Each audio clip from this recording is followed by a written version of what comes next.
কিরে তুই রান্না করে এমনি বই রিসুস কে? আমার ক্ষুধা লাগছে, তাড়াতাড়ি খাওন দে। আমি খাইতে তুমি কোত্থেকে? আমি তো রান্না বান্নাই করতে পারি নাই। রান্না বান্না করতে পারছ নাই? বেলা বাজে 12টা, তুই এখনো রান্না শেষ করছ নাই? আমি আর না খাইয়া কাজে গেছি, ভাবছি কাজ টাজ করে এই যে খামো।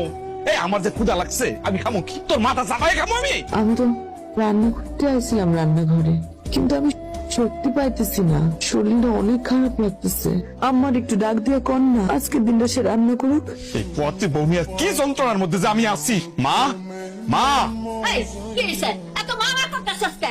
তো বোঝালাই কি শান্তিতে এই বাড়িতে একলি পানো খেতে পারুম না? মা, ওই জানা শরীরটা নাকি খারাপ, রান্না বান্না করতে পারবো না। তুমি আজকে রান্নাটা করে ফেলাও। কি কইলি তুই? তুই এই বয়সে তোর মারে রান্না করতে করতেছস? আমি যদি এই বয়সে তোরে আর তোর বউরে রান্না করে খাওয়াইতে হয়, তাহলে তুই বিয়া করছস কে? হ্যাঁ, ও চেহারা দেখানোর লিগা? মা, বিয়ের পর থেকে তো সবসময় আমি রান্না বান্না করি। আজকে আমার শরীরটা অনেক খারাপ লাগতেছে মা।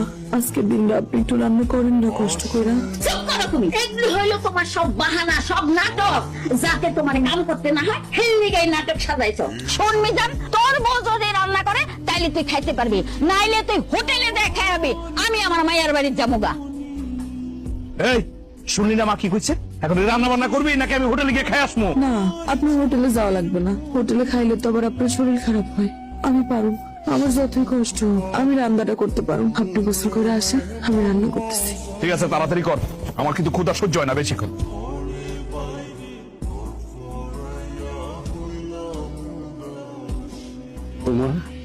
আমি তোমার সাহায্য করি। না আব্বা, আমি একলাই পারুম, আপনি যান। এই বৌমা, এদিকে আহ। আম্মা, কিছু করবেন? দিন রাত খালি উঠান ঝাড়ু দিলেই চলবো? হ্যাঁ, আর অন্য কোনো কাম নাই? এই যে ঘরের পিড়াটা খসে গেছে, এটা চোখে বাঁচে না? হ্যাঁ, যাও পুকুর থেকে মাটি না তাড়াতাড়ি পিড়াটা লেপা ফেলাও। কয়দিন পরে আমার নাতি নাক পুরাইতাছে, বাড়িতে মানুষে ভরে দেবো। হেরা যদি এই অবস্থা, তাহলে কি মনে করবো? হেরা তো মনে করবো এই বাড়িতে মানুষ থাকে না, গরু ছাগল থাকে। যাও তাড়াতাড়ি। আম্মা, আমার এই অবস্থা আমি কেমনে বসে বসে পিড়া লিপো? আমার শরীরটা একটু ভালো হোক, আমি তারপর পুরা বাড়ি লিপা দিব। তোমার শরীর সুস্থ হইতে হইতে আমার ঘর বাড়ি সব ভাঙতে পড়বো। আজকে এই মুহূর্তে তুমি পিড়া লেপবা, আমি উত্তর পাড়া রহিম বাড়ি যাইতেছি। আয়া যান দেখি সমস্ত পিড়া লেপা হয়ে গেছে, নাইলে খবর আছে। কামছো ঠিক আছে, আল্লাহ জানি বিয়ে করায় নিয়ে এসে। আমি দোকানে গেলাম। শোনেন না, আমার কইলো পিড়াটা একটু লিপা দিতে। আপনি একটু আমার পুকুর থেকে কাদামাটি এনে দিবেন? আমার এই শরীর নিয়ে তো আর আমি কাদামাটি আনতে পুকুরে যাইতে পারবো না। বাহ বাহ বাহ, ভালো লাগছে রে, তোর কথাটা আমার ভালো লাগছে। তার মানে তুই কইতেছাস ঘরের কাজ আমি করবো, বাইরের কাজ আমি করবো না? তাহলে তুই কি করবি?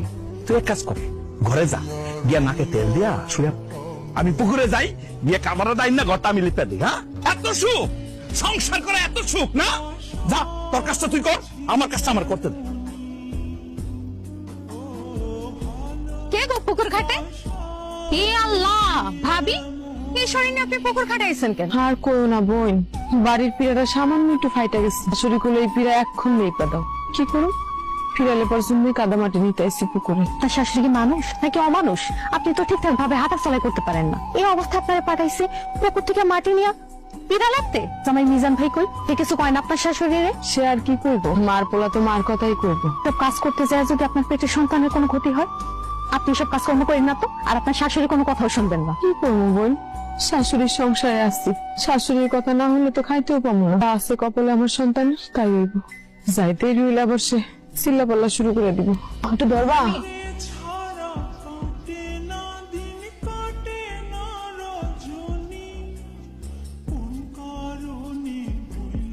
এই বোমা, তুমি এটা কি করবা? আমার দিলে মাছের মাথা খাইবা তুমি। এই নাও মাছের মাথা, আজকে তুমি খাইবা, খাও। এটা তুমি কি কো? বৌমা কেন মাছের মাথা খাইবো? মাছের মাথা খাইয়া নতুন করে শরীরে আসক্তি বাড়ানো লাগবে না। আমার পোলাটা সারা দিন বাইরে বাইরে খাটে, বৌমার মাছের মাথা খাওয়ানোর দরকার নাই। বৌমার প্লেটের থেকে মাছের মাথাটা নিয়ে তুই খা। এই হলো আমার মা, আমার কলিজার মা। আমার মায় বুঝে যে আমি মাছের মাথাটা পছন্দ। আম্মা, তুমি যেহেতু কইছো মাছের মাথাটা আমি খাইতে, তাহলে আমি খাই।